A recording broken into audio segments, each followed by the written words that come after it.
Welcome back. We to preview Sunday's time-wear derby in the Premier League between Sunderland and Newcastle United. Pascal start with the home side after a disappointing 1-0 defeat at West Ham before the international break. Yeah, it was obviously a big game for them with Abakai's first game in charge since Poyet gone, and they go to West Ham, who are really out of form themselves. I think they were without winning 6 going into that game, so they would have fancied themselves there, especially with sort of the new manager being there, to maybe try and get something out of the game. They were in it for long periods, but then conceded the late equaliser, late winner Diafra Sakho scoring it, and it was disappointing, and still obviously leaves them right on the precipice of the bottom 3. And to go there, like I said, it was a game they possibly should have won given how West Ham are playing, but to not score is disappointing. I think Abakai, I think it's an odd decision to sack Poyet as late as they have, because with obviously only sort of Abakai had 9 games to work with, in the running, and whether he can turn it around that quickly, you wonder if they might get away with it just because Burnley, QPR and Leicester just won't catch them. You wonder if they might just scrape it, but at the moment it obviously wasn't the best start for them, and whether Abakai, if he's got enough time to sort of work with the players and get them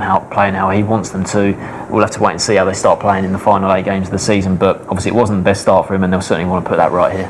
Yeah, it's for certain. Obviously it's a massive game, isn't it? It needs to build up with sets of fans, and between it's all built up to being a massive game, and it is a big game. And Sunderland's record against Newcastle recently, unbeaten in 6 games, winning the last 4. And you think about in the past, it's been tight, but Sunderland have really had Newcastle's number recently. The Newcastle fans have had to suffer playing Sunderland recently earlier in the season. Adam Johnson got the winner, then at St James's Park. Had some great wins recently: 1-0, 3-0, 2-1. They've won 3-0 twice. They've really found a way of getting one over on their rivals. And I think obviously this game would be important anyway. Sunderland back at home. Advocate's first game in charge at home in the league, but the fact it is against Newcastle, it's a Sunday game. The fans are going to be really up for it. They'll probably be drinking all day, won't they? Getting ready for the game, and hopefully it's good atmosphere, because Sunderland, obviously the home game where they played Villa, fans were leaving after sort of 25-26 minutes, weren't they? So it's a big game. Newcastle, like I say, we'll talk about, they're not in the best form either, so it's such a big game, and hopefully one that will be enjoyable.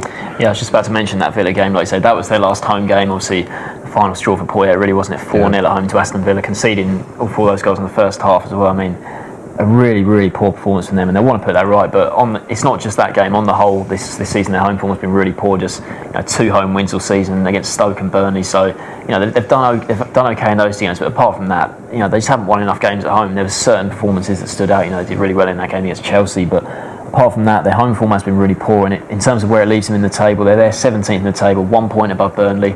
So at the moment, they're still sitting there, just above the bottom 3. But Burnley, for me, they're looking quite good at the moment. Burnley, I really like Danny Ings. I think he's a quality player, and there's certain other players in that team. I think Burnley will definitely win maybe 2, 3, 4 more games in their running. So some of them have just got to make sure that they sort of match Burnley's total, because you look at QPR and Leicester, I can't see them 2 catching them. So it's going to be Burnley really. And I think Sunderland, out of the other teams that are there, Villa looking better under Sherwood, Hull look okay, and then West Brom, they're a bit further clear. So out of the 3 teams that are just above the bottom 3, I think Sunderland are the ones in biggest danger. Obviously they're only a point above Burnley, but for me at the moment, I think they might just scrape through, because I just don't see any of the 3 teams below them catching them.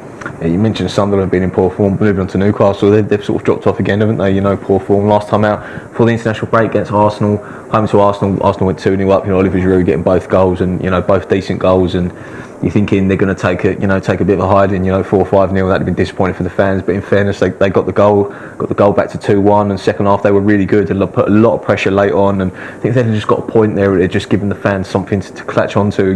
With the international break obviously coming, and I think back to a couple of weeks ago, they hosted Manchester United, and they were so toothless in that game. It was almost like a pre-season friendly. United were probably one of the poorest they've had all season in terms of games, and they managed to win that 1-0. Newcastle at home this season, like I say, their recent form has been poor, and won 1 of the last 7. And going to this game, what we mentioned, their record against Sunderland is poor. Their form in the whole has been poor, and John Garver coming in had a decent start, but it's gone quite sour for him, isn't it, recently? I don't think he'll keep his job beyond the end of the season. You wonder about a lot of the players, whether they're really committed, but they'll have to be committed if they're going to get something from this game.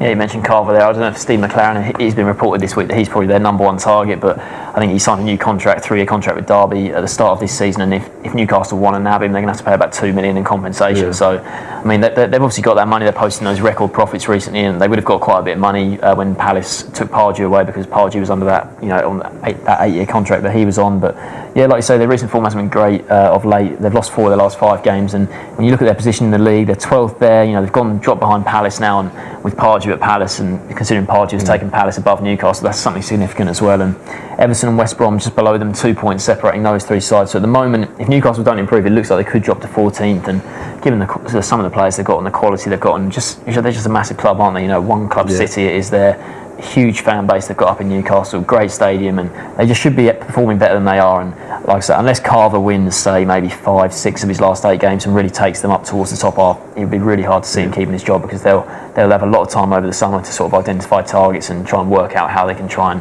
poach the best manager possible that they can get.